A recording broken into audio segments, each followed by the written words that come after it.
നമസ്കാരം. ശ്രീമദ് ഭാഗവതം മൂലം പ്രഭാഷണം ഭാഗം 43. ഓം ഗം ഗണപതയേ നമഃ. ഓം സം സരസ്വതേ സ്വാഹ. ഓം ശ്രീ ഗുരുഭ്യോ നമഃ. ഓം ശ്രീ രംഗനാഥശർമ്മണേ നമഃ. നാരായണ നാരായണ നാരായണ നാരായണ നാരായണ നാരായണ നാരായണ നാരായണ നാരായണ നാരായണ നാരായണ. ഹരേ രാമ രാമ രാമ ഹരേ ഹരേ, ഹരേ കൃഷ്ണ കൃഷ്ണ കൃഷ്ണ ഹരേ ഹരേ. ഓം ശ്രീകൃഷ്ണാർപ്പണമസ്തു. ഓം ശ്രീകൃഷ്ണായ പരബ്രഹ്മണേ നമഃ. ഓം ശ്രീകൃഷ്ണായ പരമാത്മനേ നമഃ. ശ്രീമദ് ഭാഗവത മാഹാത്മ്യം അധ്യായം 5 ശ്ലോകം 49 മുതൽക്കാണെന്ന് പറയേണ്ടത്. അപ്പോൾ കഴിഞ്ഞ പ്രാവശ്യം ശ്ലോകം 48 പ്രഥമസ്കന്ധത സ്പഷ്ടം ആഖ്യാനം ധേനുജോ അകരോത് ദിനാന്തേ രക്ഷിതാഗാധാ തഥാ ചിത്രം ബഭൂവഃ. അതായത് ഒന്നാമത്തെ ദിവസം പാരായണം കഴിഞ്ഞപ്പോൾ അത്ഭുതകരമായിട്ടുള്ള ഒരു കാര്യം നടന്നു എന്ന് പറഞ്ഞു. അവിടെ അതെന്താണ് എന്നാണ് ഇനി 49, 50, 51, 52 4 ശ്ലോകങ്ങളിൽ കൂടിയാണിത് പറയുന്നത്. വംശൈകഗ്രന്ഥിഭേദോ അഭൂത് സശബ്ദം പശ്യതാം സദാം ദ്വിതീയേ അന്നി തഥാ സായം ദ്വിതീയഗ്രന്ഥിഭേദനം തൃതീയേ അന്നി തഥാ സായം തൃതീയഗ്രന്ഥിഭേദനം ഏവം സപ്തദിനൈർവംശ സപ്തഗ്രന്ഥിവിഭേദനം. പ്രേതോ അഭിദ്വാദശസ്കന്ധശ്രവണാൽ പ്രേതതാം ജഹോ ദിവ്യരൂപധരോ ജാതസ്തുളസീ സീതാം അബ്ബണ്ഡിതാം പീതവാസാഘനശ്യാമോ മുകുടീകുണ്ടലാന്യുതാ നനാമ ഭ്രാതരം സദ്യോ ഗോകർണം ഇതി ച അബ്രവീത്. 4 ശ്ലോകങ്ങൾ. വംശൈകഗ്രന്ഥിഭേദോ അഭൂത് സശബ്ദം പശ്യതാം സദാം ദ്വിതീയേ അന്നി തഥാ സായം ദ്വിതീയ ഗ്രന്ഥിഭേദനം തൃതീയേ അന്നി തഥാ സായം തൃതീയഗ്രന്ഥിഭേദനം ഏവം സപ്തദിനൈർവംശ സശബ്ദൈ ഗ്രന്ഥിനിവേദനം വിഭേദനം. പ്രേതോപിതാദശസ്കന്ധശ്രവണാൽ പ്രേതതാം ജഹു ദിവ്യരൂപധരോ ജാതസ്തുളസീദാമമണ്ഡിതാം പീതവാസാ ഘനശ്യാമോ മുകുടീ കുണ്ഡലാന്യുതാ നനാമ ഭ്രാതരം സദ്യോ ഗോകർണം ഇതി ച അബ്രവീത്. എന്താ അതിന് എല്ലാം കൂടി അർത്ഥം പറയാച്ചാൽ, കേട്ടിരിക്കുന്ന സജ്ജനങ്ങളെല്ലാം കണ്ടുകൊണ്ടിരിക്കവേ മുളയുടെ ഒന്നാമത്തെ കമ്പ് അല്ലെങ്കിൽ ഗ്രന്ഥി പൊട്ടിപ്പോയി 1-ാം ദിവസം വൈകുന്നേരം. അതുപ്രകാരം 2-ാം ദിവസം സന്ധ്യയിൽ 2-ാമത്തെ ദിവസത്തെ പാരായണം കഴിഞ്ഞപ്പോൾ 2-ാമത്തെ ഗ്രന്ഥിയും പൊട്ടി. ഇങ്ങനെ 7 ദിവസം കൊണ്ട് 7 കമ്പും പൊട്ടിപ്പോയി. 7 ദിവസത്തെ പാരായണം, ഓരോ ദിവസവും പാരായണം കഴിയുമ്പോൾ ഓരോരോ കമ്പ് പൊട്ടി. 12 സ്കന്ധങ്ങളുടെ ശ്രവണത്തിൽ നിന്ന് സിദ്ധിച്ച മഹൽ പുണ്യലാഭത്താൽ പ്രേതഭാവത്തെ വെടിഞ്ഞ് ദിവ്യരൂപധരനായി ഭവിച്ചു. അതായത് ഭാഗവതത്തിൽ 12 സ്കന്ധങ്ങളാണ്. ഒരു മനുഷ്യ ശരീരത്തിൽ 12 പ്രധാന ജോയിൻസാണുള്ളത്. അപ്പോൾ 7-ാം ദിവസം 12-ാമത്തെ സ്കന്ധം കൂടി ഭഗവാന് സമർപ്പിച്ചപ്പോൾ ഈ വാദരൂപത്തിൽ പ്രേതരൂപിയായിട്ടുള്ള ധുന്തുകാരിയുടെ ശരീരം ഒരു ഡിവൈൻ ആയിപ്പോയി, സാരൂപ്യായിപ്പോയി. ആരെ പോലെ? ഈശ്വരനെ പോലെയായി. അതാണ് പ്രേതഭാവത്തെ ഇവിടുന്ന് ദിവ്യധൂപരധരനായി ഭവിച്ചു. തുളസിമാലയാൽ അലങ്കരിക്കപ്പെട്ടും മഞ്ഞപ്പെട്ടെടുത്തും മേഘം പോലെ ശ്യാമള നിറത്തോടും കിരീടകുണ്ടലങ്ങളെ ധരിച്ചും കൊണ്ട് സഹോദരനായ ഗോകർണനെ നമസ്കരിച്ചും കൊണ്ട് ഇപ്രകാരം പറഞ്ഞു. ഇപ്പം എന്താ മനസ്സിലായത്? ഭാഗവതം സശ്രദ്ധം 12 അധ്യായവും കേട്ടാൽ നമ്മൾക്ക് എന്തുണ്ടാവും? വിഷ്ണുഭാവം ഉണ്ടാവും. അത് ഇന്ന് വരെ ആർക്കും ഉണ്ടായി കണ്ടില്ല. കാരണം എന്താ? ആരും ശ്രദ്ധിച്ച് കേട്ടില്ല എന്ന് വേണം പറയാൻ. അപ്പോൾ ടീച്ചർമാരാണ്, മാഷാണ്, ആചാര്യനാണ്, പറഞ്ഞിട്ട് കാര്യമില്ല. അപ്പോൾ ഇതിൽ നിന്ന് നമ്മൾ എന്ത് മനസ്സിലാക്കണം? ഇതിൽ പറയുന്ന ഉപദേശങ്ങൾ ഉൾക്കൊള്ളാതെ കണ്ട് നമ്മൾക്ക് ശാശ്വതമായിട്ടുള്ള സമാധാനം ഉണ്ടാവില്ല.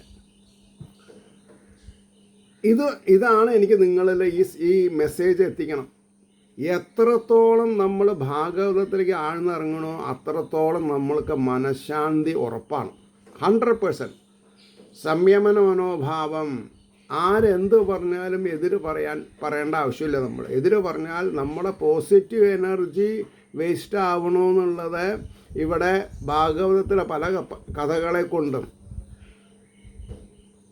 വനവാസം ചെയ്യുന്ന പാണ്ഡവന്മാർ അവർക്ക് സൂര്യഭഗവാൻ ഒരു അക്ഷയപാത്രം കൊടുക്കണ്ടായി.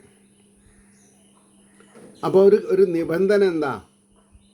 എത്ര ആയിരക്കണക്കിന് ആൾക്കാർ വന്നാലും ഈ അക്ഷയപാത്രത്തിൽ നിന്ന് അന്നം കൊടുക്കാൻ പറ്റും. പക്ഷെ ഒരു ദിവസം പാഞ്ചാലി ആഹാരം കഴിച്ചു കഴിഞ്ഞാൽ പാത്രം മൂടി വയ്ക്കണം, പിന്നെ ഉണ്ടാവില്ല.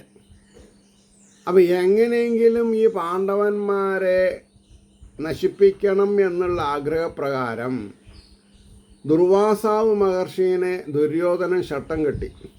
അങ്ങ് എനിക്കൊരു ഉപകാരം ചെയ്യണം, അങ്ങക്ക് എത്ര ധനധാന്യങ്ങൾ വേണമെങ്കിലും ഞാൻ തരാം. അങ്ങ് ഒരു 2-2:30 മണിയായാൽ ഒരു ദിവസം 1000 ശിഷ്യന്മാരെയും കൂട്ടി പാഞ്ചാലിയുടെ അടുത്ത് പോയിട്ട് ആഹാരം വേണമെന്ന് പറയണമെന്നാണ്. ഓ ശരിയെന്ന് പറഞ്ഞു. അങ്ങനെ പാഞ്ചാലിയുടെ അടുത്ത് വന്നു. ഞാനിതാ പുഴയിൽ പോയിട്ട് ശിഷ്യന്മാരും കൂടി കുളിച്ച് വരാം, ആഹാരം തയ്യാറായിക്കോളൂ പറഞ്ഞു. ശരി പറഞ്ഞു. ഇവർ പോയ സമയത്താണ് പാഞ്ചാലിക്ക് ഓർമ്മ വന്നത്, ഞാൻ ആഹാരം കഴിച്ച് പാത്രം കമത്തി വെച്ച് കഴിഞ്ഞു, ഇനി എന്ത് ചെയ്യും? ആപൽബാന്ധവനായ ശ്രീകൃഷ്ണനെ കൃഷ്ണ കൃഷ്ണ എന്ന് വിളിച്ചു. ഒടുക്കാൻ കാലം വിത്തിൻ നോട്ട് എന്താണെന്ന് പറയുക, ഒരു നിമിഷം കളയാണ്ട് ഭഗവാൻ അവിടെ എത്തി. പാഞ്ചാലി എനിക്ക് വിശക്കണമെന്നായി. അപ്പോൾ ഈ ഒരൽ പോയിട്ട് മന്ദളത്തിനോട് പറഞ്ഞ മാതിരിയായി. ഇവിടെ ശാപത്തിൽ നിന്ന് രക്ഷപ്പെടാൻ വേണ്ടിയിട്ടാണല്ലോ കൃഷ്ണ ഞാൻ അങ്ങയെ വിളിച്ചത്. ആരാ പാഞ്ചാലി ഇത്ര വലിയ ശാപം തരുന്ന ആൾ?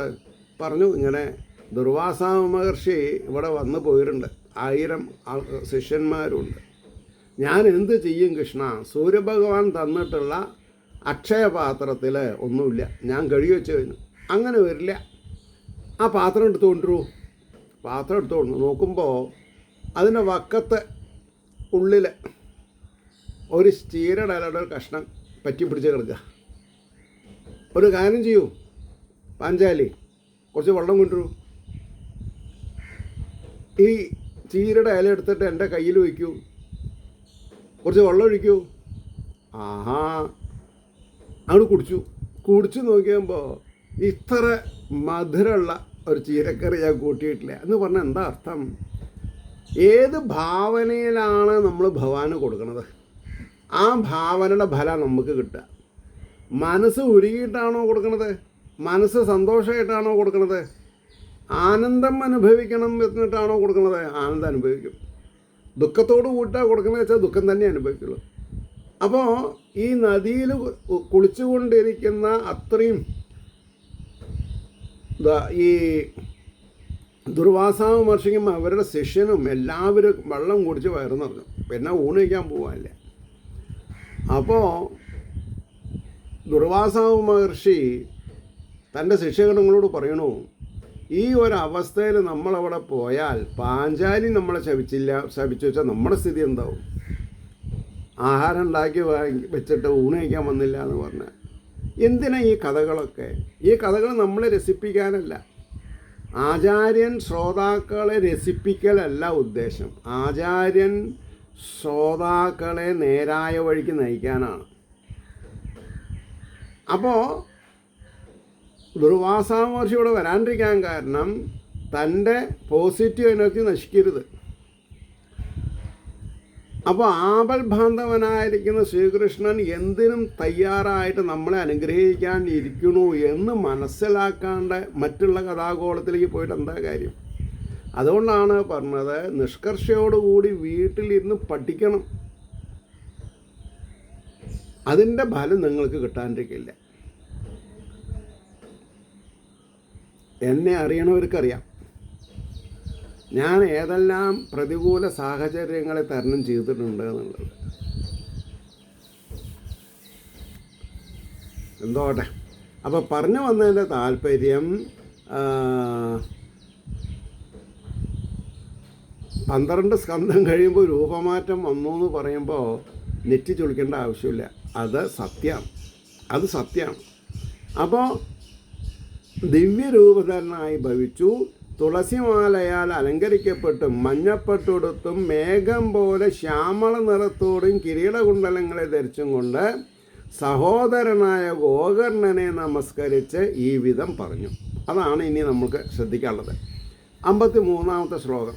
ത്വയാ അഹം മോചിതോ ബന്ധോ കൃപയാ പ്രേതകശ്മലാത് ധന്യാ ഭാഗവതീ വാർത്ത പ്രേതപീഡാവിനാശിനി. പ്രേതമായിരുന്ന ഒരാളാണ് പറഞ്ഞത്, പ്രേതാവസ്ഥയിൽ നിന്ന് നീ എന്നെ രക്ഷപ്പെടുത്തി. അതിന് കാരണം ഭഗവതിയായിരിക്കുന്ന ഭാഗവതം തന്നെ. ഇത് നമ്മൾ പഠിച്ചിട്ടില്ല. പിന്നെ എങ്ങനെ ഭാഗവതത്തിനോട് ത്വരിതി ഉണ്ടാവുക? ത്വയാഹം മോചിതോ ബന്ധോ കൃപയാ പ്രേതകശ്മലാത് ധന്യാ ഭാഗവതീ വാർത്ത പ്രേതപീഡാവിനാശിനി. ഹേ ബന്ധോ, ഏട്ടനെ വിളിക്കുകയാണ്. ഹേ ബന്ധോ, കരുണയോടുകൂടെ നീ എന്നെ പ്രേതരൂപത്തിലിരിക്കേണ്ടതായി വന്ന പാപത്തിൽ നിന്ന് മോചിപ്പിച്ചു എന്നാ. അപ്പോൾ ഇയാളെ കൊണ്ടൊരു ബുദ്ധിമുട്ടായില്ലോ എന്ന് വിചാരിച്ചിട്ടല്ല ഭാഗവതം വായിച്ചത്. കരുണയോടുകൂടി ഞാൻ അനുഭവിക്കുന്ന വിഷമത്തിൽ നിന്ന് എന്നെ രക്ഷിക്കണം എന്നുള്ള കരുണയോടുകൂടി നീ എന്നെ പ്രേതരൂപത്തിലിരിക്കേണ്ടതായി വന്ന പാപത്തിൽ നിന്ന് മോചിപ്പിച്ചു. അപ്പോൾ പ്രേതരൂപം കിട്ടുന്നത്, ആസുരീയ ബുദ്ധി തോന്നണതൊക്കെ എന്താണ്? പാപം കൊണ്ടാണ്. അപ്പോൾ പാപം ചെയ്യാതെ ഇരിക്കണം. പാപം ചെയ്യാതെ ഇരിക്കണം എന്നുണ്ടെങ്കിൽ പുണ്യം എന്താണെന്ന് അറിയണം. പുണ്യം എന്ന് പറഞ്ഞത് നിഷ്കാമാവസ്ഥയിൽ ഈശ്വരനെ ഉപാസിക്കുക, നിഷ്കാമാവസ്ഥയിൽ സ്വജനങ്ങളെ സേവിക്കുക, അച്ഛനമ്മമാരെ സേവിക്കുക, ഗുരുജനങ്ങളെ സേവിക്കുക, സമൂഹത്തിലുള്ളവരെ, ബാലാനാം യുവാനാം വൃദ്ധാനാം, ഏതെല്ലാം അവസ്ഥയിലാണോ അവരെ സേവിക്കുക. 10 പൈസ ചിലവില്ല. നല്ല തുറന്ന മനസ്സോടുകൂടി ഒന്ന് പുഞ്ചിരിക്കുക. ലോകാസമസ്ത സുഖിനോ ഭവന്തു എന്ന് എപ്പോഴും പറയുക. അത് നമ്മളെ രക്ഷിക്കും. എന്നെ, എൻ്റെ എന്ന് പറയുന്നതിന് പകരം ലോകാസമസ്ത എന്ന് പറഞ്ഞാൽ അതിനേക്കാൾ പവർഫുള്ളായിട്ടൊരു മന്ത്രമില്ല. ലോകത്തിലെ എല്ലാവരും സമാധാനമുള്ളവരായി തീരട്ടെ എന്ന് നമ്മളൊന്ന് ആശംസിച്ചുകൊണ്ട് നോക്കൂ അതിലുള്ള വ്യത്യാസം. അപ്പോൾ ഇദ്ദേഹം പറഞ്ഞു, കരുണയോടുകൂടി നീ എന്നെ പ്രേതരൂപത്തിലിരിക്കേണ്ടതായി വന്ന പാപത്തിൽ നിന്ന് മോചിപ്പിച്ചു. പ്രേതപീഡയെ നിശേഷം നശിപ്പിക്കുവാൻ തക്ക മാഹാത്മ്യത്തോടുകൂടിയ ഭാഗവത കഥ ഏറ്റവും ധന്യം തന്നെ. അപ്പോൾ ഇത് നമ്മുടെ സമൂഹത്തിൽ ആരും പഠിച്ചിട്ടില്ല. അതുകൊണ്ടാണ് നമ്മൾ ഈ ശാരീരികമായ വല്ലായ്മയ്ക്ക് വേർപാടിന് പോവും. പ്രേതബാധയാണ്, ആനയാണ്, ചേനയാണ്, ഒരു ചുക്കൂല.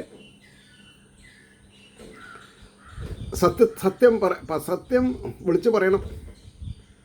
ഭാഗവതം അതറിയുന്ന ശുഷ്കാന്തിയോടുകൂടി പഠിച്ചാൽ ഒരു പ്രേതം നമ്മളെ അടുക്കില്ല.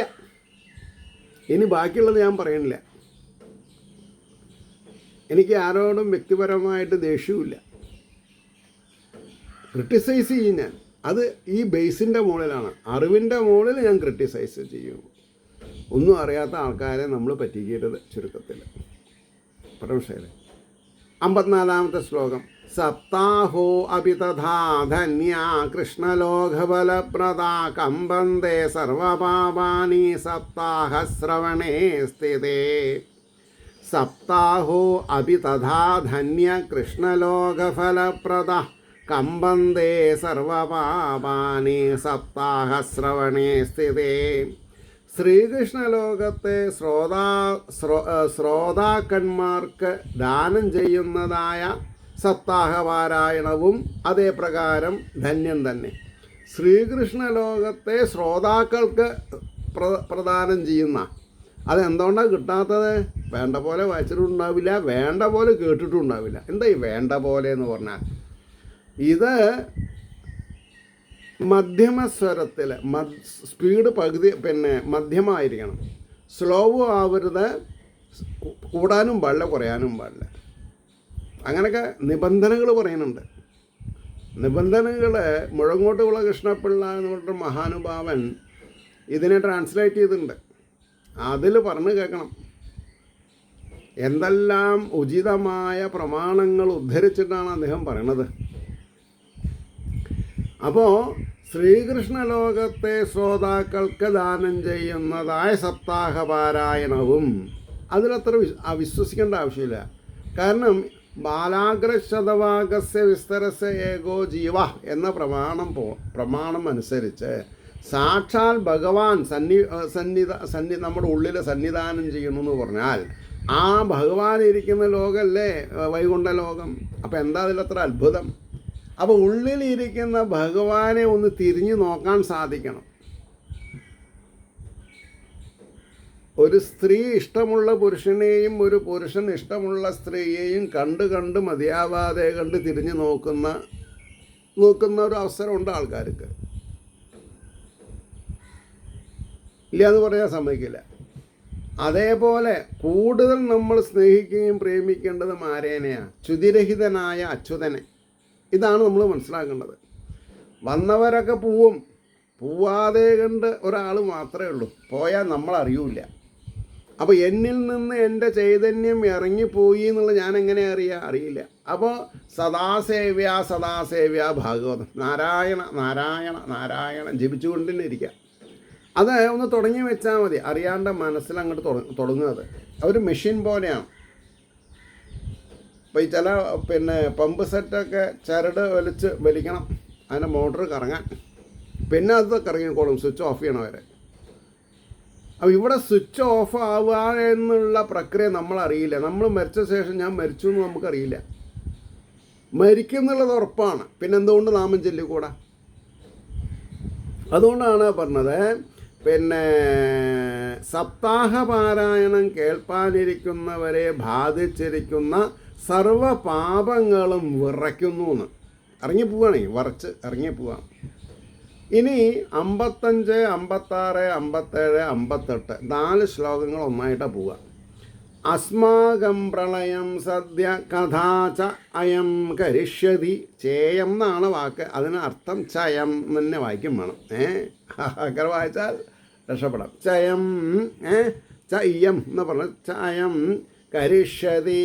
ആർദ്രം ശുഷ്കം ലഘുസ്ഥൂലം വാഗ്മന കർമ്മഭികൃതം ശ്രവണം വിദഹേത് പാപം പാവകസമിധോ യഥാ അസ്മിൻ വൈ ഭാരതേ വർഷേ സുരിഭിർദേവസംസതി അത അകഥാശ്രാവിണാം പുംസാം നിഷ്ഫലം ജന്മകീർത്തിതം കിം മോഹതോ രക്ഷിതേന സുപുഷ്ടേന ബലീയസാം അധ്രുവേണ ശരീരേണ ശുഖശാസ്ത്രകഥാം വിനാ. അവസാനത്തെ ശ്ലോകത്തിൻ്റെ അർത്ഥം ആദ്യം പറഞ്ഞാൽ ബാക്കിയൊക്കെ എളുപ്പമായി. എങ്ങനെയത്? അധ്രുവേണ ശരീരേണ ശുഖശാസ്ത്രകഥാം വിന. ആ വിന കൂടാതെ, സുഖശാസ്ത്രകഥയായിരിക്കുന്ന ഭാഗവതം കൂടാതെ ശരീരത്തിനും മനസ്സിനും ശാന്തി ഉണ്ടാവില്ല, സമാധാനം ഉണ്ടാവില്ല. ഇനി എന്താ വേണ്ടത്? ഇനി ബാക്കിയുള്ളത് കേൾക്കുമ്പോൾ നിങ്ങൾക്ക് ശരിക്കും മനസ്സിലാവും. പാപങ്ങൾ വിചാരിക്കണം എന്ന് പറഞ്ഞാൽ പാപങ്ങൾക്കും മൂർത്തീനെ എടുക്കാൻ പറ്റും, മൂർത്തിയായിട്ട് വരാൻ പറ്റും, ശരീരം എടുക്കാൻ പറ്റും.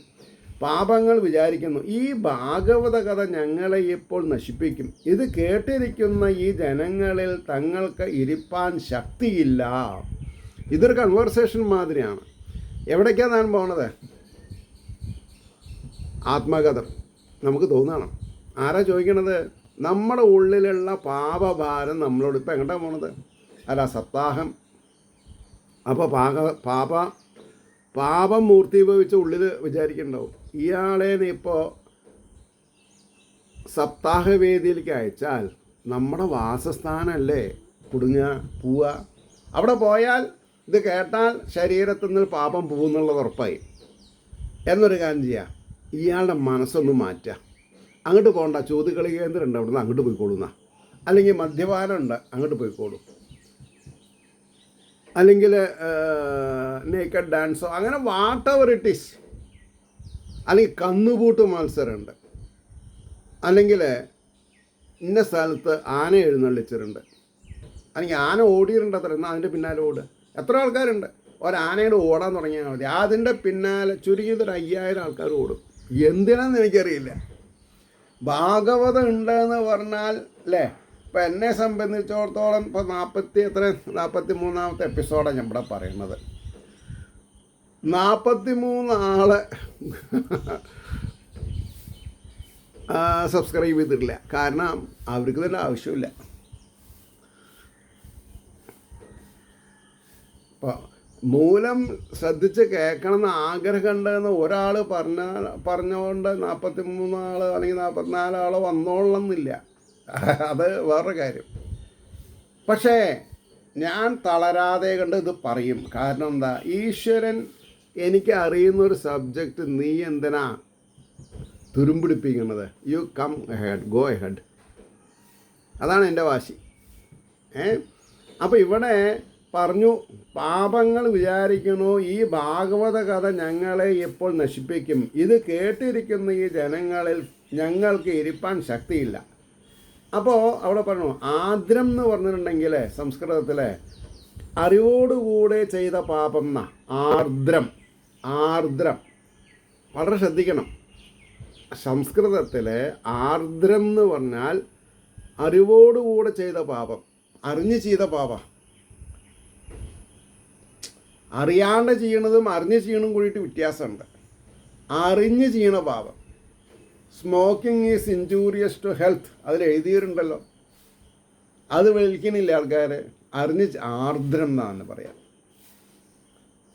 അത് ദ്രവിച്ചു പോകണം. അതെങ്ങനെ ദ്രവിക്കുക? അതിനെ ഇല്ലായ്മ ചെയ്യുന്നൊരു വസ്തുവിനെ നമ്മൾ സ്വീകരിക്കണം. അതാണ് ഭാഗവതം. ഭഗവാനെ പറ്റി പറഞ്ഞതും ഭഗവാനാൽ പറഞ്ഞത്. അപ്പോൾ ശുഷ്കം എന്ന് പറഞ്ഞാൽ അറിവില്ലാതെ ചെയ്ത പാപം എന്നാ ശുഷ്കം. ലഘു എന്നാൽ ലഘുക്കളായ കീടങ്ങൾ എന്നാ. ഇത് പറഞ്ഞാലേ നമുക്ക് അർത്ഥം മുഴുവനാവുള്ളൂ. അപ്പോൾ പാറ്റകൾ ഇവയെ ഹനിച്ചുകൊണ്ടുള്ളത് പാപം. കൊതുക്, മൂട്ട, അതൊക്കെ ലഘുവാണ്. പക്ഷേ കോഴീനെയും ആടിനെയും പോത്തിനെയും വെട്ടി തിന്നണത് മഹാപാപമാണ്. അറിഞ്ഞ് ചെയ്യണ പാപമെന്നാണ്. ഇനി നിങ്ങൾ തീരുമാനിക്കണം നിങ്ങൾ വെജിറ്റേറിയനിലേക്ക് പോകണ്ടേ എന്നുള്ളത്. അപ്പോൾ ചിലർ വിചാരിക്കും ഏതായാലും ഇത് കുറേ തിന്നാൻ തുടങ്ങിയില്ല, ഇനി ബാക്കിയുള്ള കാലം ഇതിങ്ങനെയായിട്ട് പോട്ടെ എന്ന്. അപ്പോൾ എന്തായി? പാപം കൂടുകയും. അപ്പോൾ ചെയ്തുകൊണ്ടിരിക്കുന്ന പാപവൃത്തികളിൽ നിന്ന് നിരാസം, അതിനെ തിരസ്കരിച്ചാൽ പാപത്തിൻ്റെ ആഘാതം കമ്മിയാവാൻ തുടങ്ങും. അപ്പോൾ ചെയ്യുന്ന സത്ചിന്തകൾ, സത്പ്രവൃത്തികൾ ഈ നെഗറ്റിവിറ്റീനെ തുടച്ച് നീക്കും. അതിനാണ് ഇവിടെ ഈ ആർദ്രം എന്ന് പറഞ്ഞാൽ എന്താണ്, ലഘു എന്ന് പറഞ്ഞാൽ എന്താണ്, ശുഷ്കം എന്ന് പറഞ്ഞാൽ എന്താണെന്നൊക്കെ ഉള്ളത് ആഖ്യാനകാരൻ വിസ്തരിച്ചത്. അല്ലെങ്കിൽ വിസ്തരിക്കേണ്ട ആവശ്യമില്ല, ചുമ്മാ പറഞ്ഞു പോയാൽ മതി. അപ്പോൾ സ്ഥൂലം എന്ന് പറഞ്ഞിട്ടുണ്ടെങ്കിൽ പശു മുതലായ നാൽക്കാലികളെ വധിച്ചിട്ടുള്ള പാപം പൂല്യ എന്നാണ് പറഞ്ഞത്. സ്ഥൂലം എന്നും കട്ടിക്കടയിട്ട് കിടന്നു. അപ്പോൾ വാക്കുകൊണ്ടോ മനസ്സുകൊണ്ടോ ചേഷ്ടകൾ കൊണ്ടോ ചെയ്തതായ സകല പാപങ്ങളെയും ഭാഗവത കഥാശ്രവണം കൊണ്ട് പോകും. എന്താ ചേഷ്ടകളെന്ന് പറഞ്ഞാൽ? ഇപ്പോൾ അമ്മായിയമ്മ എന്തെങ്കിലും പറയുകയാണെന്ന് വിചാരിക്കാം, മരുമകൾ പിന്നിൽ നിന്ന് ഭർത്താവിനെ നോക്കി ചില ചേഷ്ട കാണിച്ചാൽ,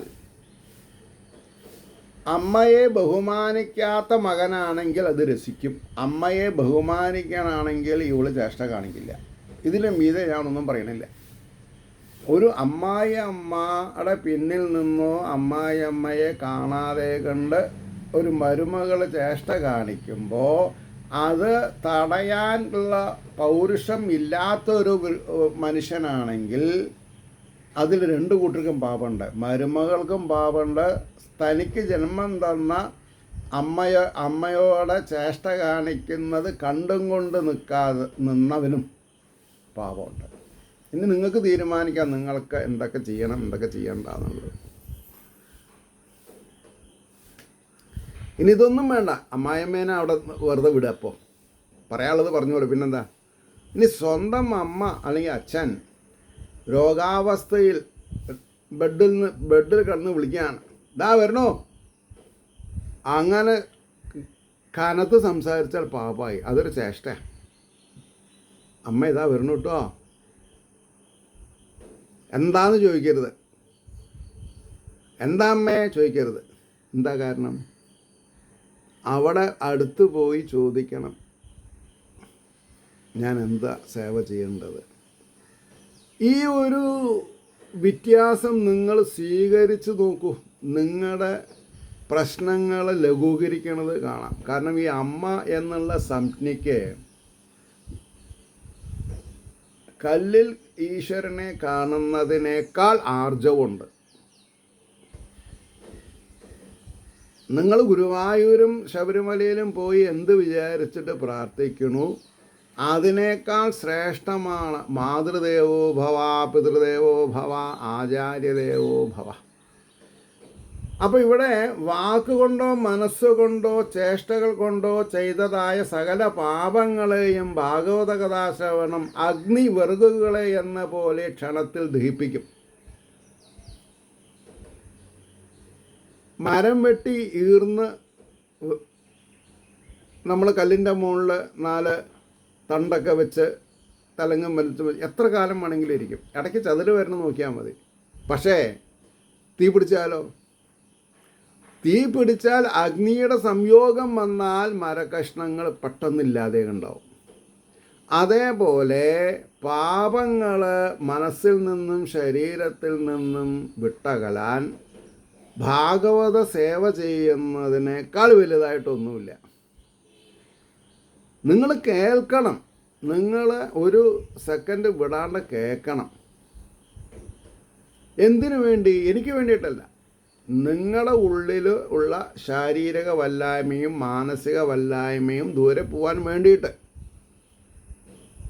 അല്ലെങ്കിൽ ഈ ഭാഗവത കർത്താവിന് പത്മപുരാണത്തിൽ കിടക്കുന്ന മാഹാത്മ്യത്തിനെ എടുത്ത് ഇവിടെ ഇടേണ്ട ആവശ്യമില്ല. അപ്പോൾ ഇതാരെ ശരിക്കും വായിച്ച് പഠിക്കണം, അവർക്കേ ഇതിന് ഗുണം കിട്ടുള്ളൂ.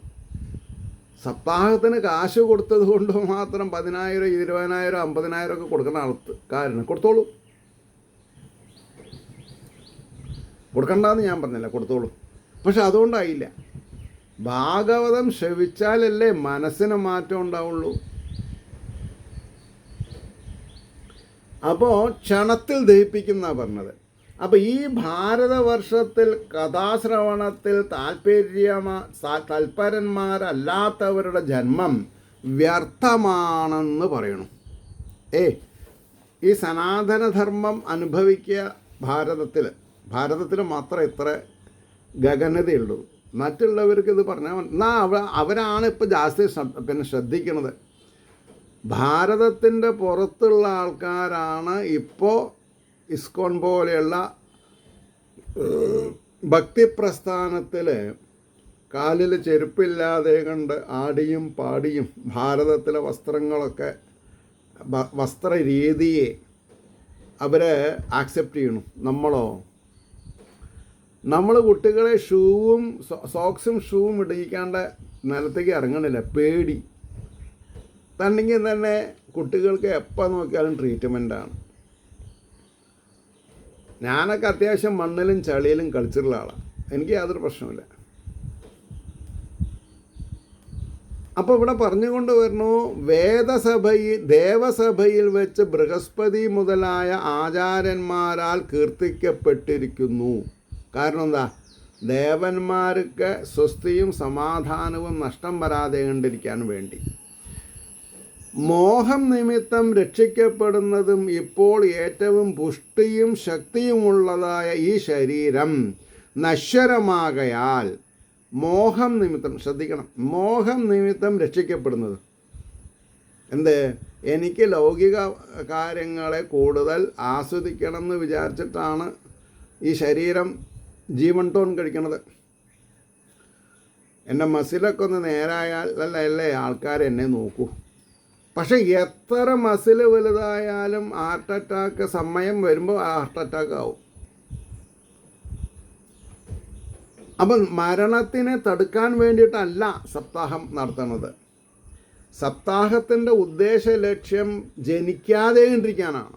ജനിച്ചാൽ മരിക്കുന്നുള്ളത് ഉറപ്പാണ്. അപ്പോൾ മരണത്തിനെ തടയാന്നുള്ളത് ഇൻഡയറക്റ്റ് ആയിട്ടുള്ളൊരു കാര്യമാണ്.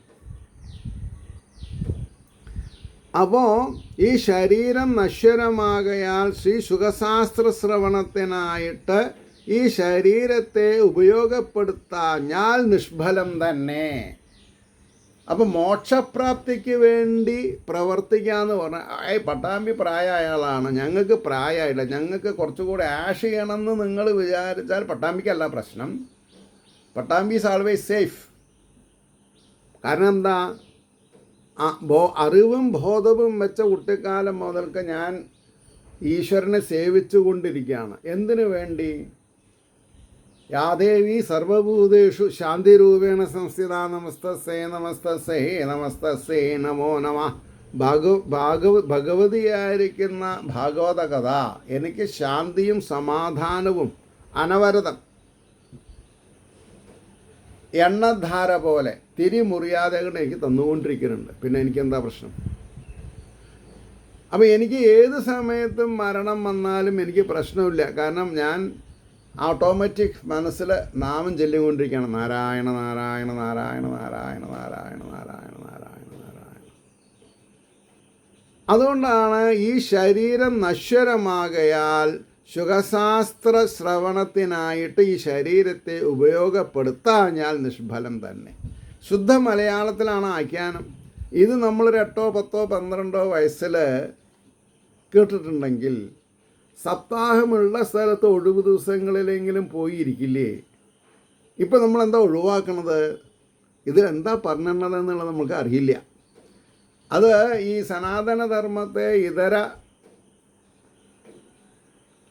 ഗ്രൂപ്പ് ഓഫ് പീപ്പിൾ, ഇതിൽ വിശ്വാസമില്ലാത്തവർ അല്ലെങ്കിൽ ഇതിലുള്ളവർ തന്നെ, നമ്മുടെ എത്രയോ സഹോദരന്മാർ ഒരു നേരത്തെ ബിരിയാണിക്കും അല്ലെങ്കിൽ ഒരു നേരം ബോധമില്ലാണ്ട് കിടക്കാൻ പറ്റുന്ന മധുപാനാസക്തന്മാരായിട്ടും ജീവിതം പാഴാക്കണില്ലേ? അവരെന്തുകൊണ്ടാണ് മതേതരത്വം എന്ന് പറഞ്ഞിട്ട് അവരുടെ മതത്തിനെ പറ്റി അല്ലെങ്കിൽ അവരവരുടെ തത്വശാസ്ത്രങ്ങളെപ്പറ്റി ബോധവാന്മാരല്ലാത്തത്? ഇപ്പോൾ ഓരോ ക്ഷേത്രങ്ങളിലും പ്രഭാത ഭക്ഷണവും മധ്യാഹ്ന ഭക്ഷണമൊക്കെ കൊടുക്കുന്ന ആൾക്കാർക്ക് കുറച്ചുകൂടി ഉത്തരവാദിത്വമുണ്ട്. എന്താണ്? ഭക്ഷണം കഴിക്കുന്നത് വരെ ആൾക്കാരെ എൻഗേജ് ചെയ്യണം. എന്തുകൊണ്ട്? ഒരു വിളക്ക് കൊളുത്തി വെച്ചിട്ട്, ഇപ്പോൾ ദേവീക്ഷേത്രത്തിലാണെങ്കിൽ അമ്മേ നാരായണ, ദേവി നാരായണ, ലക്ഷ്മി നാരായണ, ഭദ്രേ നാരായണ, അങ്ങനെ നാമം ചൊല്ലിക്കൊണ്ടിരിക്കണം. വിഷ്ണു ക്ഷേത്രത്തിലാണെങ്കിൽ ഓം നമോ ഭഗവതേ വാസുദേവായ, ഓം നമോ ഭഗവതേ വാസുദേവായ, ഓം നമോ ഭഗവതേ വാസുദേവായ, ഇങ്ങനെ നാമഘോഷം മുഴങ്ങണം. അതിന് അവരുടെ സ്ത്രീകളെ കുട്ടികൾ തന്നെ വന്നിരിക്കണം ആദ്യം. അപ്പോൾ മറ്റുള്ളവരും വരും. ഇതിപ്പോൾ നാമം ചൊല്ലലൊന്നുമില്ല. നാമം ചൊല്ലിയാലാണ് നാമിയുടെ ഗുണഗണങ്ങൾ, ദേവിയുടെയും ദേവൻ്റെയും ഗുണഗണങ്ങൾ നമ്മളിലേക്ക് എത്തണം. അതിനെ നമ്മൾ പ്രവർത്തിക്കണം. അതിന് കാശൊന്നും ചിലവില്ല. അപ്പോൾ ഭാഗവതം പോലെയുള്ള ഗ്രന്ഥങ്ങളില്ലാത്തവർക്ക് വാങ്ങിക്കൊടുക്കാൻ കാശ് ഉള്ളവർ ശ്രമിക്കണം.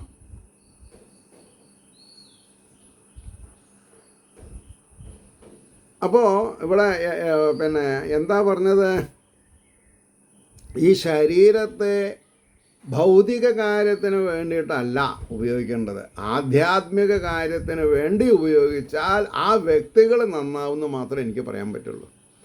ഇനി 59ഉം 60ഉം കൂടിയിട്ടാണ് പറയുന്നത്. അസ്ഥിസ്തംഭം സ്നായുബന്ധം മാംസശോണിതലേപിതം ചർമാവനദ്ധം ദുർഗന്ധം പാത്രം മൂത്രപുരീഷയോ ജരാശോകവിഭാഗാർത്ഥം രോഗമന്ദിരമാതുരം. ഒരു ശ്ലോകം. 60ാമത്തെ ഓർ. ദുഷ്പൂരം ദുർധരം ദുഷ്ടം സദോഷം ക്ഷണഭംഗുരം കൃമിവിഡ്ഭസ്മ സംജ്ഞാന്തം ശരീരം ഇതി വർണ്ണിതം. ശരീരം എന്ന് പറഞ്ഞാൽ എന്താണ്, അതിനെ പറ്റിയിട്ടാണ് ഇപ്പോൾ വർണ്ണിച്ചത് എന്നാണ് പറഞ്ഞത്. 2 ശ്ലോകങ്ങളെ കൊണ്ട് 3, 2, 5 വരിയാണ്. ഇനിയും ആദ്യത്തെ 59ാമത്തെ ശ്ലോകത്തിൽ 3 വരിയുണ്ട്, നോക്കാം. അസ്ഥിസ്തംഭം സ്നായുബന്ധം മാംസശോണിതലേപിതം ചർമാവനദ്ധം ദുർഗന്ധം പാത്രം മൂത്രപുരീഷയോ ജരാശോകവിഭാഗാർത്ഥം രോഗമന്ദിരമാതുരം ദുഷ്പുരം ദുർധരം ദുഷ്ടം സദോഷം ക്ഷണഭംഗുരം കൃമിവിഡ്ഭസ്മ സംജ്ഞാതം ശരീരം ഇതി വർണ്ണിതം. എന്താണ് അർത്ഥം പറയാം? എല്ലുകളാകുന്ന തൂണുകളാൽ ഞരമ്പുകളാകുന്ന കയറ് കൊണ്ട് കെട്ടിയുറപ്പിക്കപ്പെട്ടും മാംസം രക്തം എന്നിവയാൽ ലേപനം ചെയ്യപ്പെട്ടും തോലിനാൽ മൂടപ്പെട്ടും മലമൂത്രങ്ങളുടെ പാത്രമായിരിക്കുന്നത് നിമിത്തം ദുർഗന്ധത്തോടുകൂടിയതും ജരാബാധയുടെ പരിപാകകാലത്തിൽ അതിക്ലേശത്തോടുകൂടിയതും രോഗങ്ങളുടെ ഭവനമായിരിക്കയാൽ സർവദാ ദുഷ്ടഭൂയിഷ്ടവും. ഈ ശരീരം ദുഃഖഭൂയിഷ്ടാവാൻ കാരണം എന്താ? പറയുന്നുണ്ട്, രോഗങ്ങളുടെ ഭവനാണ്. രോഗങ്ങളില്ലാത്ത ശരീരങ്ങൾ കമ്മിയാണ്. കാരണം എന്താ? ഭാഗവതം പറയണില്ല, കേൾക്കണില്ല, ആ ഭാഗവതത്തെ ആദരിക്കണില്ല, ഭഗവാനെ സേവ ചെയ്യാനുള്ള മൂഡ് ക്രിയേറ്റ് ആവണില്ല. ഭഗവാൻ ഇരിക്കണത് ജീവജാലങ്ങളുടെ മനസ്സിലാണ്. അപ്പോൾ നമ്മൾ മനുഷ്യന്മാരാണെങ്കിൽ പട്ടീനെയും നായേനെയും വളർത്തിയതുകൊണ്ടായില്ല. സഹജീവിത്വം, ജന്മം തന്ന അച്ഛനും അമ്മയും ബഹുമാനിക്കാണ്ട് എന്തിനാ പട്ടീനെ വളർത്തുന്നത്? ഇപ്പോൾ കണ്ടു, പട്ടി മരിച്ചു, അതിനെ ബലിയിട്ടു തിരുനാവായയിൽ. അതിനെ പട്ടിൽ പൊതിഞ്ഞ് ശവസംസ്കാരത്തിന് മുമ്പ് ആൾക്കാർ വരിയായിട്ട് കുടുംബത്തിലുള്ള ആൾക്കാർ പ്രമാണം അർപ്പിക്കണതായിട്ട് കണ്ടു. എനിക്ക് വളരെ ഇഷ്ടമായി. അത് ആ ഒരു ടെമ്പോ തന്നെ നമ്മുടെ സ്വജനങ്ങളിലുള്ളവർ മരിച്ചാലും ഈ ആരാധനാ മനോഭാവം ഉണ്ടായാൽ രക്ഷപ്പെടാം, അല്ലെങ്കിൽ ഇരട്ടി പാപ. കാരണം എന്താ? അങ്ങനെയാണ്. ഇപ്പം ഞാനിത് പറയാൻ കാരണം എന്താ? ആചാരമാണോ അനാചാരമാണോ ചോദിച്ചാൽ എന്നെ സംബന്ധിച്ചിടത്തോളം അനാചാരമാണ്. നേരെ മറിച്ച് ഒരു പശു ആണ്, അതിനെയാണ് ആദരവോടുകൂടി കുഴിച്ചിട്ടതെന്ന് പറഞ്ഞാൽ അത് ആചാരമാണ്. കാരണം അതിന് പ്രമാണം വേദമാണ്. തീട്ടം തിന്നുന്ന നായേനെ മടിയിൽ വെച്ചുകൊണ്ടിരിക്കണതല്ല. പശു വെജിറ്റേറിയനാണ്, അതൊക്കെ മനസ്സിലാക്കണം. മാത്രമല്ല, പശു തിന്നവനെ തീറ്റ കൊടുത്തവനെ മാത്രമേ നായ വാലാട്ടുള്ളൂ, അല്ലാത്തവനെ നായാട്ടോ ഇല്ല. അപ്പോൾ നമ്മൾ എന്തെങ്കിലുമൊക്കെ ചെയ്യുമ്പോൾ അതിനൊരു പിൻബലം വേണം. ഞാൻ 1 മണിക്കൂർ നിങ്ങൾക്ക് വേണ്ടി ഒരു ദിവസം ചിലവാക്കണമെങ്കിൽ അതിൻ്റെ പിന്നിൽ എനിക്ക് ഒരു ശാന്തിയും സമാധാനം നഷ്ടപ്പെടാത്ത ഒരവസ്ഥ ഉണ്ടായാലല്ലേ എനിക്കിതിൽ താല്പര്യം ഉണ്ടാവുള്ളൂ. അപ്പോൾ ഭഗവാനെ കീർത്തിക്കുന്ന സബ്ജക്റ്റ് ആവുക കാരണം ഞാൻ വളരെ വളണ്ടറി ആയിട്ട് ഏതറ്റം വരെയും ഇത് അവസാനിപ്പിക്കത്തക്ക വിധത്തിൽ ഞാൻ പ്രവർത്തിക്കും എന്നുള്ളൊരു ശപഥം ചെയ്തിട്ടാണ് ഞാനിരിക്കുന്നത്. അത് ഭഗവാൻ നീക്കുപോക്കില്ലാതെ കൊണ്ട് സാധിപ്പിച്ച് തരുന്ന എനിക്കറിയും ചെയ്യാം. അപ്പോൾ ഇവിടെ പറഞ്ഞു വന്നതിൻ്റെ താല്പര്യം എന്താണ് എന്ന് ചോദിച്ചാൽ, മലമൂത്രങ്ങളുടെ ഭാണ്ഡാകാരമാണ് ശരീരം. അതിനെ ഒരു ദിവസം വൃത്തിയാക്കിയില്ലെങ്കിൽ നാറ്റം വരും. അവരവരെ കെട്ടിപ്പിടിക്കുന്നവരും പരിലാളനങ്ങൾ ചെയ്യുന്നവരും ഉമ്മ വയ്ക്കുന്നവരും കൂടി നമ്മളെ വെറുക്കും, ഈ ശരീരത്തിനെ വേണ്ട പോലെ ചെയ്തിട്ടില്ലെങ്കിൽ. ശരിക്കൊരു കോൺസ്റ്റിപ്പേഷൻ വന്നു, കീഴ്ശ്വാസം കുറച്ച് നാറ്റമുള്ളതാണെങ്കിൽ അടുത്തിരിക്കുന്നവർ കൂടി നമ്മളൊന്ന് തുറച്ചു നോക്കും. കാരണം ഇത് എവിടെ നിന്നാണ് വരുന്നത്? പുറമേ നിന്നാണോ വന്നത്? അല്ല, ഉള്ളിൽ. അപ്പോൾ ആഹാരം എങ്ങനെ കഴിക്കണം, വെള്ളം എത്ര കുടിക്കണം, വ്യായാമം എത്ര വേണം എന്നൊക്കെ പറയണം. ഇവിടെ ഈ പറഞ്ഞ സബ്ജക്റ്റ്, ഈ പ്രത്യേകിച്ച് ഈ അഞ്ചാമത്തെ അധ്യായത്തിൽ പറയുന്ന ഈ സബ്ജക്റ്റ് യൂണിവേഴ്സൽ ട്രൂത്താണ്. സൂര്യൻ്റെ താഴെ എല്ലാവർക്കും ബാധകമാണ്. അപ്പോൾ ആരാണ് ഇത് ഇൻറ്റൻസിറ്റിയോടുകൂടി പഠിക്കണത്? അവരെ ശ്രേഷ്ഠന്മാരാവും. അപ്പോൾ ഇവിടെ പറഞ്ഞു, സർവദാ ദുഃഖഭൂയിഷ്ടവും തൃപ്തി വരുത്താൻ പ്രയാസമായിരിക്കുന്നതും ധരിപ്പാൻ എളുപ്പമല്ലാത്തതും. ഇത് ശരീരശാസ്ത്രമാണ്. ശരീരം എങ്ങനെ സൂക്ഷിക്കണം, അകത്ത് എന്തൊക്കെ പ്രവർത്തന രീതികളുണ്ട്. അപ്പോൾ പുറമേ നിന്ന് നമ്മൾ ആഹാരം എങ്ങനെയൊക്കെ കഴിക്കാൻ പാടുള്ളൂ, ഇതൊക്കെ ആണ് പറയണത്. അല്ലാണ്ട് ഇത് തെങ്ങിൻ്റെ മുകളിൽ വെച്ച് പറയേണ്ടതല്ലാന്ന് ഞാൻ പറയാൻ കാരണം. അപ്പോൾ വാദപിത്ത കഫാദി ദോഷത്തോടു കൂടിയതും, നമ്മുടെ ശരീരം വാദം പിത്തം കഫം ഇങ്ങനെ ത്രിദോഷങ്ങളെന്ന് പറയും. അതിന് ആയുർവേദ ശാസ്ത്രം പഠിച്ചിരിക്കണം. അപ്പോൾ ഇതൊക്കെ വിഗ്രഹത്തിൽ നടക്കുമോ ചോദിച്ചതിന് സമാധാനം പറഞ്ഞു.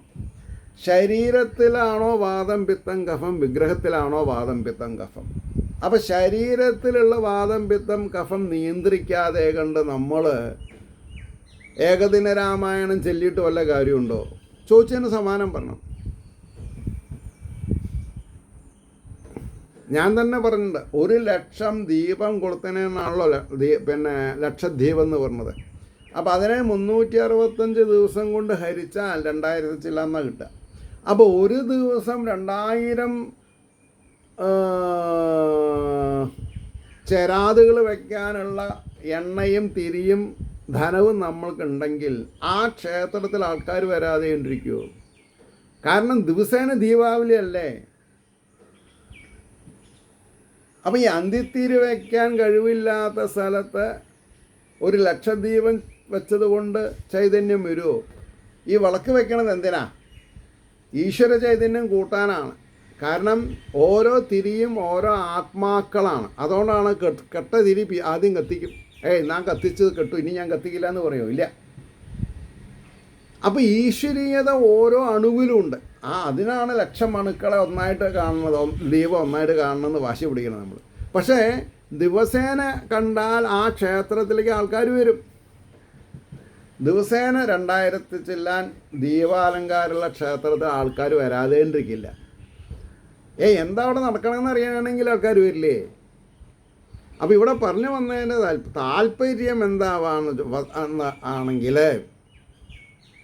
വാദപിത്ത കഫാദി ദോഷങ്ങളോട് കൂടിയതും ക്ഷണത്തിൽ നശിക്കുന്ന സ്വഭാവത്തോട് കൂടിയതും അവസാനത്തിൽ പുഴുക്കളായിട്ടോ മലമായിട്ടോ ഭസ്മമായിട്ടോ കലാശിക്കുന്നതുമാണ് ശരീരമെന്ന് വർണ്ണിക്കപ്പെട്ടിരിക്കുന്നു.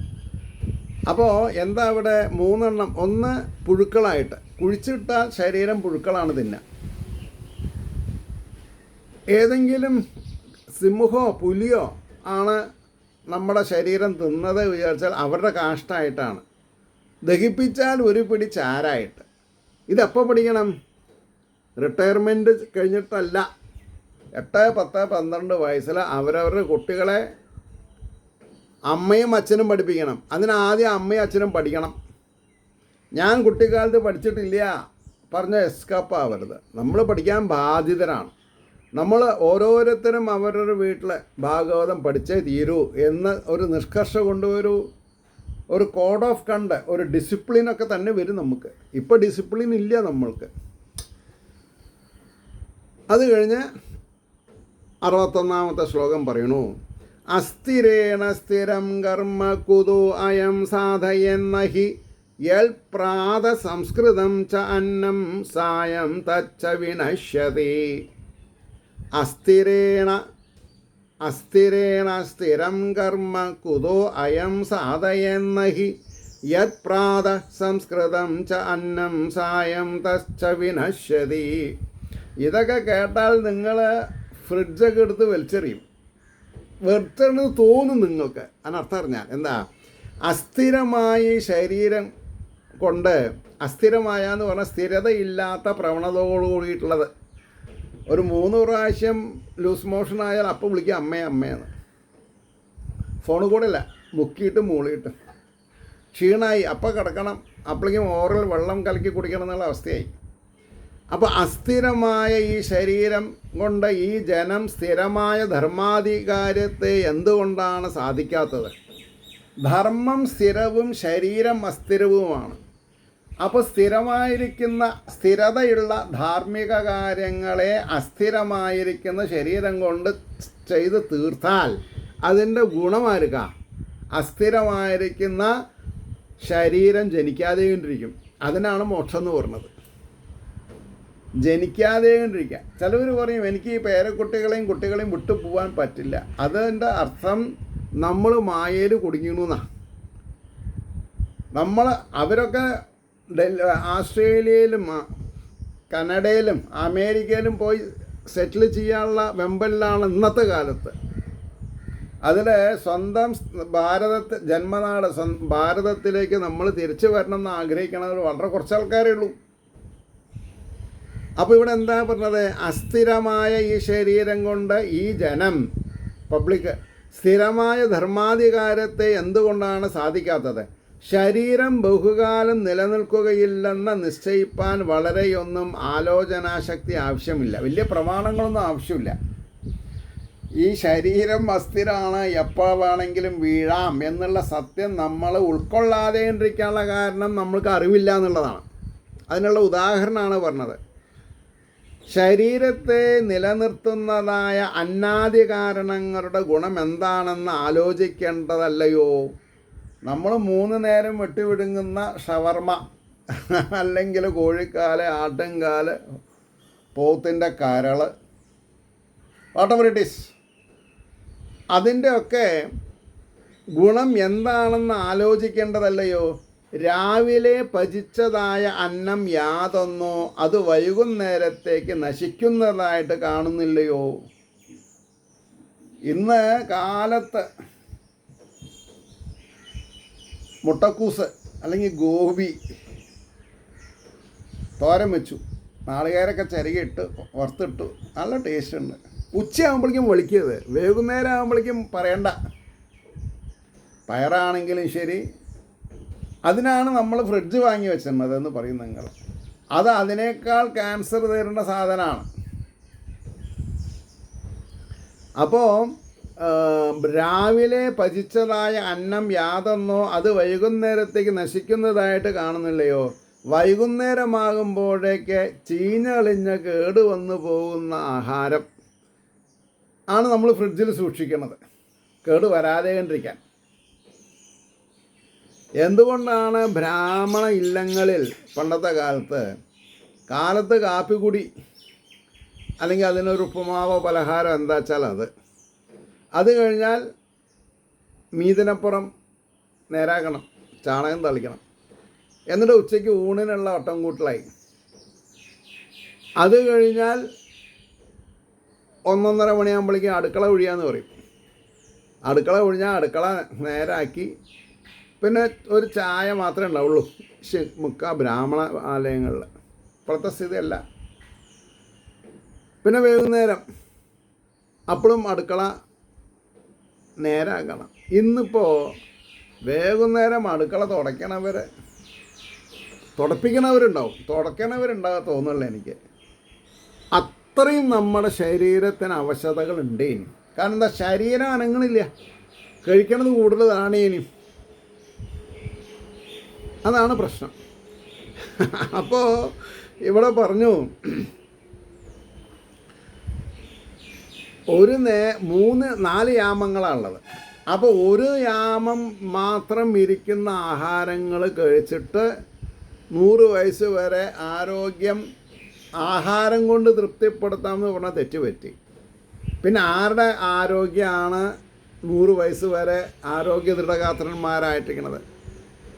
ആരോഗ്യ പരിപാലനം എന്നുള്ളതൊന്നുണ്ട്. അതിന് എന്താണ്, എത്ര കഴിക്കാൻ പാടുള്ളൂ, എപ്പോൾ കഴിക്കണം, എപ്പോൾ കഴിക്കരുത് എന്നൊക്കെ സ്ഥായിയായിട്ട് പറഞ്ഞ് മനസ്സിലാക്കുന്നുണ്ട്. അതൊക്കെ അറിയണം. അതാണ് കിട്ടുമ്പോൾ ഒക്കെ കഴിക്കുക, വിശക്കുമ്പോൾ ഒക്കെ കഴിക്കുക, അങ്ങനെ ആവരുത്. അപ്പോൾ ആഹാരത്തിൽ നിന്നാണ് അസുഖം വരുന്നത് എന്നുള്ളത് ഉറപ്പായി. അത് കഴിഞ്ഞിട്ട് 62ാമത്തെ ശ്ലോകം പറയണു, തദീയ സംസ്പുഷ്ടേ സസമ്പുഷ്ടേ കായേ കാനാമ ഇത്യതാം സപ്താഹശ്രവണാലോകേ പ്രാപ്യതേ നികടേ ഹരി. എന്താ പറഞ്ഞത്? തദീയരസസമ്പുഷ്ടേ കായേ കാനാമ നിത്യ. അവിടെ കായേ എന്ന് പറഞ്ഞാൽ നേന്ത്രക്കായും പച്ചക്കായും എന്നല്ല, ശരീരം തന്നെയാണ്. സപ്താഹശ്രവണാലോകേ പ്രാപ്യതേ നികടേ ഹരി. അത് വേഗത്തിൽ കേടുവന്നു പോകുന്ന അന്നരസത്താൽ നന്നായി പോഷിക്കപ്പെടുന്ന ശരീരത്തിൽ നാശമില്ലായ്മ എങ്ങനെ സംഭവിക്കും? ഈ ആഹാരം തന്നെ നശിക്കണതാണെന്നുണ്ടെങ്കിൽ നശിക്കുന്ന ആഹാരം കൊണ്ട് ശരീരപുഷ്ടി എങ്ങനെ ഉണ്ടാവുക? കാരണഗുണമല്ലേ കാര്യത്തിൽ കാണപ്പെടുകയുള്ളൂ, കാരണഗുണം. അപ്പം ക്ഷണഭംഗുരമായ അന്നരസത്തിൻ്റെ കാര്യമായ ശരീരവും ക്ഷണഭംഗുരമാണെന്നറിഞ്ഞു. ഏത്? ഈ ശരീരത്തിൽ നിന്ന് കിട്ടുന്ന എനർജി ക്ഷണഭംഗുരാണ്. അതിൻ്റെ നാശത്തിനു മുമ്പ് തന്നെ ശാശ്വതമായ സ്ഥാനത്തെ പ്രാപിപ്പാൻ അതിനെ ഉപയോഗപ്പെടുത്തണം. ശാശ്വതമായ പദവി ഏതാ? ജനിക്കാതെ കൊണ്ടിരിക്കുക, ഭഗവാനിൽ അലിഞ്ഞു ചേരുക. ഇതെല്ലാവർക്കും ബാധകമാണ്. സോക്കാൾഡ് സനാതനധർമ്മത്തിലുള്ള സബ്ജക്റ്റുകൾ നമ്മൾക്ക് അന്യം നിന്നു. നമ്മൾ സയൻസും സോഷ്യൽ സ്റ്റഡിയും പിന്നെ കുറച്ച് ഗെയിംസും പിന്നെ ജോലിയുള്ളവരെ തൻ്റെ കാശ് വീട്ടിലെത്തിക്കരുത് എന്ന് ശപിച്ചിട്ടാണ് വെള്ളിയാഴ്ച വൈകുന്നേരമായാൽ ഡ്രഗ്സിന് അടിമകളായിട്ട് തിങ്കളാഴ്ച വരെ പോലീസ് പിടിക്കണത് വരെ അനാസ്ഥയാണ് കാണിക്കേണ്ടത് ജീവിതത്തിൽ. അത് അമ്പലത്തിൽ ഉച്ചപൂജയ്ക്കുള്ള മണിയടിക്കുകയാണ്. അപ്പോൾ ഇവിടെ എന്താ പറഞ്ഞത്? ഈ അന്നരസത്തിൽ കാര്യമായ ശരീരവും ക്ഷണഭംഗുരമാണെന്ന് അറിഞ്ഞു. അതിൻ്റെ നാശത്തിന് മുമ്പ് തന്നെ ശാശ്വതമായ സ്ഥാനത്തെ പ്രാപിപ്പാൻ അതിനെ ഉപയോഗപ്പെടുത്തണം. ഏതിനെ? ശരീരത്തിനെ ഉപയോഗിക്കണം. വേറെ ഒരു ഇൻസ്ട്രുമെൻറ്റും ഇല്ലല്ലോ. ശാസ്ത്രങ്ങൾ പഠിക്കാൻ ശരീരം വേണ്ടേ? ശാസ്ത്ര സത്യത്തെ അനുസന്ധാനം ചെയ്യാൻ ശരീരം വേണം. അപ്പോൾ ഇതൊക്കെ ആരാ നിയന്ത്രിക്കണത്? ശരീരത്തിലുള്ള ഈശ്വര ചൈതന്യം, അല്ലാണ്ട് വേറൊന്നുമില്ല. അതിപ്പോൾ ക്രിസ്ത്യൻ ആണെങ്കിലും ശരി, മുസ്ലിം ആണെങ്കിലും ശരി, ഹിന്ദു ആണെങ്കിലും ശരി. അതുകൊണ്ടാണ് പറഞ്ഞത് ക്ഷണഭംഗുരമാണെന്നറിഞ്ഞു. അതിൻ്റെ നാശത്തിന് മുമ്പ് തന്നെ ശാശ്വതമായ സ്ഥാനത്തെ പ്രാപിപ്പാൻ അതിനെ ഉപയോഗപ്പെടുത്തണം. സപ്താഹശ്രവണം കൊണ്ട് സർവസന്താപങ്ങളെയും തീർത്ത പരമാനന്ദത്തെ നൽകുന്ന ശ്രീഹരി സമീപസ്ഥനായി വരുന്നു.